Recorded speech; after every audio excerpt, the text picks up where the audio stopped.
말씀을 통해서 주님께서 우리에게 주시는 은혜가 있을 줄로 믿습니다. 교회뿐 아니라 우리나라 전체가 큰 풍랑 앞에 놓인 것 같습니다. 아마 인생을 오래 살아오신 분들도 이런 일은 생각하지 못했을 것입니다. 인생에는 이렇게 예기치 않았던 일들이 벌어집니다. 그리고 사람들은 이런 상황을 만나면 어떻게든 해결할 방도를 찾습니다. 인간적인 노력을 총동원하고 또 주변의 힘을 빌리기도 합니다. 그런데 오늘 본문에는 위기를 해결하는 전혀 새로운 방법, 본문에서는 위기를 해결하는 전혀 새로운 방법을 발견할 수 있습니다. 그것은 제자들이 풍랑을 만났어요. 그런데 풍랑을 만난 제자들을 예수님이 직접 찾아오신 거예요. 그래서 예수님을 통해, 제자들을 찾아오신 예수님을 통해 문제 해결의 길을 보여주고 있는 것입니다. 오늘 본문을 통해서, 오늘 말씀을 통해서 그리스도인들은 어떻게 위기를 극복하는지 살펴보며 은혜를 나누겠습니다. 오늘 본문에는 풍랑을 만난 제자들이 나옵니다. 바다에서 큰 풍랑을 만나 제자들이 위기에 빠졌습니다. 오늘 본문 24절 보면 이렇게 기록되어 있죠. 배가 이미 육지에서 술이나 떠나서 바람이 거스름으로 물결로 말미암아 어떻게 했어요? 고난을 당하더라. 그렇게 기록하고 있습니다. 제자는 풍랑을 만나 우왕좌왕하며 어쩔 줄 모르고 두려움에 빠져 있었습니다. 이 두려움에 빠져 있는 이 순간에 예수님께서 제자들을 찾아오십니다. 그리고 예수님께서 제자들을 찾아오셔서 처음으로 하신, 맨 첫 번째 하신 말씀이 안심하라입니다. 두려워 떨고 있는 제자들을 향해서 안심하라. 27절 말씀 보세요. 예수께서 즉시 이르시되 안심하라. 그리고 난이 두려워 말라. 그렇게 말씀하십니다. 제자들은 풍랑 속에서 죽음의 공포를 느꼈을 것입니다. 지쳤고 포기할 생각도 들었을 수 있습니다. 그런데 바로 그 순간 예수님께서 안심하라고 명령하십니다. 영어 성경은 이 말씀을 take courage라고 번역했습니다. 그러니까 용기를 내라는 것입니다. 안심하라, 이 말에는 용기를 내라는 의미가 담겨져 있습니다. 이게 헬라어 원어어법에는 이것을 시제가 현재 명령형인데, 이 현재 명령형은 계속해서 반복되는 동작을 뜻합니다. 그러니까 이런 거예요. 한 번 용기를 딱 내고 마는 것이 아니에요. 한 번 용기를 내보고 마는 것이 아니라 계속해서 용기를 내라는 거예요. 계속해서 용기를 내야 된다. 무엇까지? 이 폭풍과 싸워서 이길 수 있을 때까지 계속해서 용기를 내라고 하는 의미가 담겨져 있습니다. 그런데 이 말씀을 묵상해 보면, 뒤에 있는 말씀을 보면, 바로 뒤에 따라오는 말씀을 보면 왜 안심해도 되는지, 왜 용기를 낼 수 있는지 그 이유를 잘 알 수 있습니다. 바로 뒤에 따라오는 문장이 나다라는 말씀입니다. 안심하라. 내니 두려워하지 말라. 안심하라. 그렇게 말씀한 다음에 용기를 내어라. 그렇게 말씀하신 다음에 내니, 그렇게 시작되죠. 내니 두려워하지 말라. 내니, 바로 난이라는 말씀입니다. 이것은 하나님께서 당신을 계시하실 때 사용하신 표현입니다. 모세를 불타는 떨기나무 속에서 부르셨을 때 모세가 두려웠었거든요. 그때 하나님께서 나다, 나는 곧 나다, 이렇게 말씀하셨습니다. 제가 새 번역으로 올려놨는데요. 볼까요? 하나님이 모세에게 대답하셨다. 나는 곧 나다. 중요한 거예요. 나는 곧 나다. 너는 이스라엘 자손에게 이르기를 나라고 하는 분이 너를 그들에게 보냈다고 하여라. 나는 곧 나다. 이 의미는 뭐예요? 하나님은 스스로 존재하시는 분입니다. 하나님은 피조물이 아직 아니에요. 하나님은 창조주잖아요. 하나님은 이 세상을 창조하신 분입니다. 그러니까 나는 나다라고 하는 말씀은 하나님의 절대성을 나타내는 표현입니다. 그러니까 이 말은 나야, 나 하나님이야. 이런 의미예요. 나 하나님이야. 나 이 세상을 지으신 하나님이야. 나야. 나 전능한 하나님이야. 예수님은 제자들에게 당신이 하나님 되심을 바로 이 표현을 통해서 나타내셨습니다. 풍랑을 만난 제자들에게 다가오셔서 풍랑을 만난 제자들을 찾아오셔서 나야, 나 하나님이야. 그러니까 두려워할 필요가 없어. 안심해도 돼. 풍랑을 만나 두려워 떨고 있는 제자들에게 찾아오셔서 나야, 나 하나님이야. 그러니까 두려워할 필요 없어. 안심해도 돼. 용기를 내. 이렇게 말씀하신 것입니다. 여러분, 주님은 폭풍을 치는 바다 위를 걸으실 수 있는 분입니다. 폭풍을 잠재울 수 있는 분입니다. 그리고 우리에게 풍랑을 이길 힘을 주실 수도 있는 분입니다. 그분이 우리와 함께 하십니다. 이제 우리가 해야 할 일은 주님을 바라보며 용기를 내는 것입니다. 우리는 지금 코로나19라고 하는 거대한 풍랑을 만났습니다. 또 성도님들 가운데 이제 인생의 풍랑을 만난 분들도 계실 것입니다. 하지만 여러분, 주님이 함께 하십니다. 그러니 안심하고 용기를 내시기를 주님의 이름으로 축원합니다.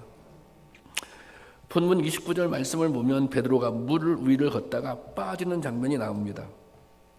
이게 그 제자들이 이 배에서 이 풍랑을 만나서 두려워 떨고 있는데 이제 바다 건너편에서 예수님이 물 위를 걸어오시잖아요.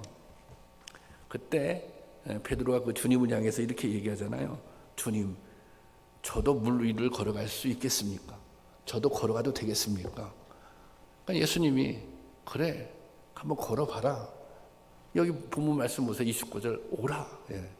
오라 하시니 베드로가 배에서 내려 물 위로 걸어서 예수께로 가되, 지금 베드로는 예수님의 명령, 예수님의 말씀을 듣고 그래, 주님이 오라고 하셨으니까 물 위를 걸어서 예수님께로 가고 있는 것입니다. 그런데 곧 물에 빠져들게 됩니다. 처음에는 물 위를 걸어갔지만 나중에는 물에 빠지게 된 것입니다. 마태복음 14장 30절입니다. 왜 빠졌는지 이렇게 설명하고 있어요. 다 같이 시작. 바람을 보고 무서워 빠져가는지라 소리질러 이르되 주여 나를 구원하소서 하니. 처음엔 갔어요. 처음엔 물 위를 걸어갔던 거예요. 그런데 그의 시선이, 베드로의 시선이 풍랑을 향하는 순간, 여기 보세요. 바람을 보고 무서워 빠져가는지라. 예수님을 바라보던 그 시선이 풍랑을 향하는 순간 두려움에 빠져버린 것입니다. 풍랑을 바라보는 순간, 베드로가 풍랑을 바라보는 순간 난이 두려워 말라는 주님의 음성을 잃어버린 것입니다. 풍랑조차 잠잠하게 할 수 있는 주님이 함께하고 있음을 잃어버린 것입니다. 풍랑을 바라보는 순간, 상황과 환경에 눈을 돌리는 순간 믿음을 잃어버린 것입니다. 그래서 주님께서 이렇게 책망하십니다. 마태복음 14장 31절이죠. 예수께서 즉시 손을 내밀어 그를 붙잡으시며 이르시되, 이렇게 책망해요. 믿음이 작은 자여 왜 의심하느냐 하시고. 베드로는 풍랑의 시선을 빼앗기는 순간 방금 들었던 내니 두려워 말라는 주님의 음성을 잃어버린 것입니다. 주님을 바라보던 시선이 풍랑을 향하는 순간 두려움에 빠진 것입니다. 여러분, 믿음은 주님을 바라보는 것입니다. 주님을 바라보던 시선이 상황으로 돌려질 때, 주님을 바라보던 시선이 환경으로 옮겨가는 순간 믿음이 흔들리게 됩니다. 소망을 잃어버리게 됩니다. 절망감에 사로잡히게 되는 것입니다. 이 두려움과 절망감은 사단이 매우 즐겨 사용하는 도구입니다. 하나님을 바라보는 시선이 흔들릴 때 우리는 절망의 바다에 빠지게 되는 것입니다. 하나님을 바라보는 시선이 흔들릴 때 우리는 풍랑에 싸워서 이길 수 없게 되는 것입니다. 그러나 우리가 주님께 시선이 고정될 때 풍랑을 이길 수 있는 능력이 생기는 것입니다. 헬렌 켈러는 삼중고의 인생을 안고 살았습니다. 잘 아시죠? 보지 못하고 듣지도 못하고 말하지 못했습니다. 그럼에도 불구하고 그녀는 수많은 사람들에게 영감을 주는 삶을 살았습니다. 이 헬렌 켈러가 한 말 중에 이런 말이 있다 그래요. 태양을 바라보고 가라. 그러면 너의 그림자를 보지 않으리. 태양을 바라보고 가면 그림자가 보이지 않는다는 것입니다. 우리는 많은 순간 태양이 아니라 그림자의 시선을 빼앗깁니다. 우리는 많은 순간 예수님을 바라봐야 되는데 예수님을 바라보는 것이 아니라 그림자와 같은 상황의 시선을 빼앗깁니다. 그러면 어둠과 절망과 근심의 마음을 빼앗기는 것입니다. 제자들이 그랬다는 것입니다. 제자들은 당장 눈앞에 닥친 풍랑만을 바라보았습니다. 그러나 예수님은 당신께 집중하기를 원하십니다. 풍랑 가운데 주님을 바라보면 희망이 있기 때문입니다. 풍랑 가운데 주님을 바라보면 이 풍랑과 싸워서 이길 수 있는 용기를 얻기 때문입니다. 풍랑을 이겨낼 수 있는 힘을 얻기 때문입니다. 그러니 상황을 보지 말고 온전히 주님께 집중할 수 있기를 주님의 이름으로 축원합니다. 여러분, 주님은 오늘 풍랑 가운데 있는 우리들 향해 이렇게 말씀하십니다. 안심하라.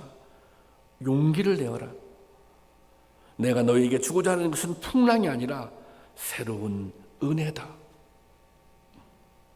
내가 너에게 주고자 하는 것은 고난이 아니라 고생이 아니라 이것을 통해서 얻게 될 주님의 새로운 은혜가 있다는 것입니다. 마가복음에서는 본문과 같은 사건을 다루면서 주님이 제자들을 지켜보고 계셨다고 말씀하십니다. 마가복음 6장 48절에 보면 이렇게 기록되어 있어요. 바람이 거스름으로 제자들이 힘겹게 노를 젓는 것을 보시고, 제자들이 지금 노를 젓는 것을 예수님께서 보고 계셨다는 거예요. 보고 계셨다. 이게 굉장히 중요해요. 주님께서 보고 계셨다.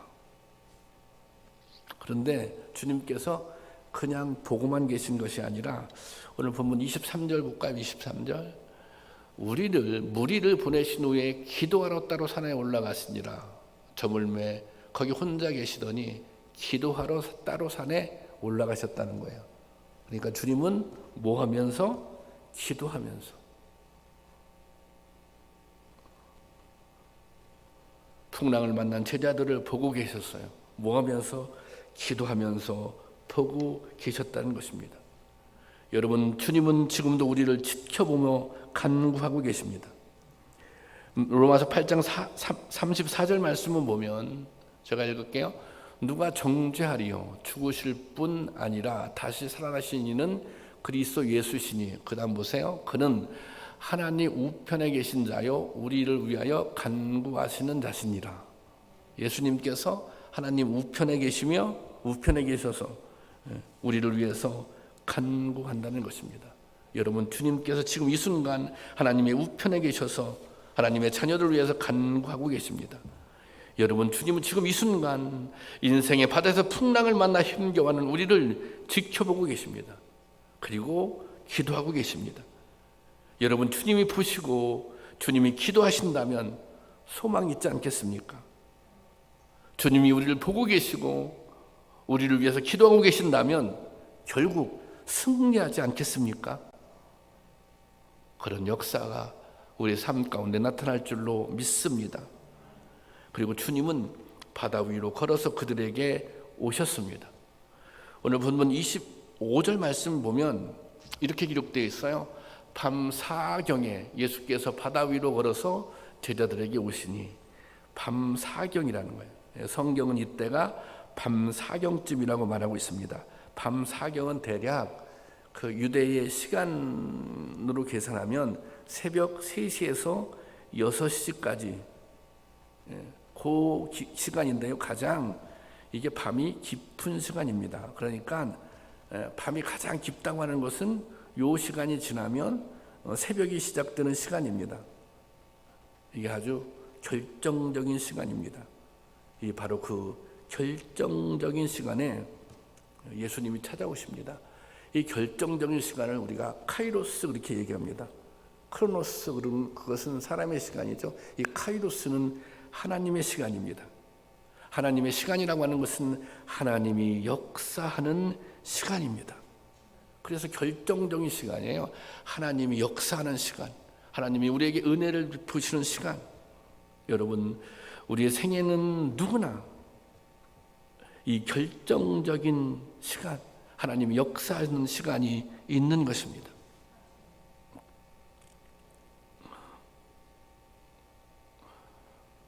우리 인생의 풍랑을 만났다면 지금 이 순간이 내 삶에 있어서 카이로스 결정적인 시간, 하나님의 역사, 하나님의 은혜를 경험할 수 있는 시간인 줄로 믿으시기를 바랍니다. 예수님은 산에서 기도하시면서 제자들이 풍랑을 맞서는 것을 지켜보셨어요. 보신 거예요. 지켜보신 거예요. 그래 한번 너희들의 힘으로, 너희들의 능력으로 할 수 있으면 해봐. 밤새 제자들이 풍랑과 싸웠던 거예요. 그러다가 더 이상 어떻게 할 수 없는 절망의 순간이었을 때 하나님께서 개입하신 것입니다. 여러분 한번 상황을 상상해 보세요. 배를 타고 있는 제자들은 전직 어부들이 대다수입니다. 그들이 풍랑을 만나는 것은 일상적인 일입니다. 그리고 그들은 풍랑과 싸워서 이겼던 경험도 있었을 것입니다. 그런데 그들이 모든 경험을, 모든 방법을 동원해서 풍랑을 극복하려고 했던 것입니다. 그렇잖아요. 제자들이 모든 그들의 경험, 모든 그들의 지식을, 지혜를 총동원해서 풍랑을 극복하려고 했던 것입니다. 그들이 막 노력할 때, 포기하지 않고 막 노력할 때 주님이 나타나셔서 풍랑을 잠잠하게 했다면 제자들은 이렇게 생각했을 거예요. 주님이 도와주셔서 우리가 풍랑을 잠잠하게 한 것이 아니라 이게 우리의 힘으로도 할 수 있었는데, 우리가 이 분야에 있어서는 전문가인데 그렇게 생각할 수도 있었을 것입니다. 밤새 노력했지만 해결은 안 되고 있습니다. 내 생각으로, 내 경험으로 불가능하다는 것을 그들은 깨달았을 것입니다. 그러니 두렵고 떨렸던 거죠. 내 힘으로 안 되는구나. 내 경험으로 도저히 안 되는구나. 밤새 노력했지만 이게 불가능한 일이구나. 본문의 밤 4시경의 의미는 내 경험으로 안 되는 순간입니다. 내 모든 실력으로 안 되는 순간입니다. 밤새 수고하고 애쓰고 힘을 썼지만 소용이 없는 순간인 것입니다. 제자들이 자신의 힘으로는 어떻게 해볼 수 없는 그 절망의 순간에 주님께서 찾아오신 것입니다. 이것이 밤 4시경의 의미입니다. 여러분, 우리에게도 밤 4시가 찾아오는 순간이 있습니다. 모든 소망이 끝나는 것 같은 순간, 나의 능력으로는 도저히 해결할 수 없는 절망의 순간들이 있습니다. 그런데 그 순간에 주님께서 함께 하십니다. 오늘 밤 4시경과 같은 시간이 지나가고 있는 성도님들이 계시다면 주님과 함께 하심을 믿으시기를 바랍니다. 지금 이 순간이, 이 시간이, 나의 경험, 나의 능력으로는 어쩔 수 없는 이 시간이 하나님 역사할 수 있는 시간임을 믿으시기를 바랍니다. 여러분, 믿음은 상황이 아니라 주님을 온전히 바라보는 것입니다. 거센 풍랑이 밀려올 때 이 풍랑을 뚫고 나갈 힘이 믿음에 있는 것입니다. 믿음으로 주님을 바라보며 담대하게 나갈 때 더 큰 은혜를 경험하게 될 줄로 믿습니다. 감리교 창시자인 요한 웨슬레가 배를 타고 여행하는 도중에 놀라운 체험을 하게 됩니다. 이 체험이 웨슬레 목사님의 인생의 전환점이 되었습니다. 여행 중에 무서운 폭풍을 만나서 배가 침몰 직전에 이르게 되었습니다. 배에 타고 있던 사람들, 승객들은 말할 것도 없고 선원들마저 겁에 질려 어찌할 바를 모르고 있었습니다. 그런 그 배에 몇 명의 모라비아 사람들이 타고 있었습니다. 그들은 그처럼 거센 폭풍 속에서도 아무런 두려운 기색도 없이 조용하게 기도하며 하나님을 찬양하고 있는 것입니다. 나중에 요한 웨슬레는 그 당시에 이를 이렇게 기록하였습니다. 그들이 시편을 읽으며 묵상할 때 바다가 입을 벌리고 일어나 두 돛대를 산산조각으로 부수고 배를 뒤엎으며 간판을 쓸고 지나갔습니다. 거의 죽음 직전의 상황이죠. 마치 거센 파도가 배를 당장 삼켜버릴 것만 같았습니다. 배를 타고 있는 사람들은 겁에 질려 비명을 질러 이 아수라장을 이루었지만 모라비아 사람들은 조용히 찬양을 계속하고 있었던 것입니다. 폭풍이 지난 후에 웨슬레 목사님은 그들 중에 한 사람에게 이렇게 물어보았습니다. 당신들은 겁이 나지 않았습니까? 당신들 이 거센 풍랑 앞에서 죽을까 봐 겁이 나지 않았습니까?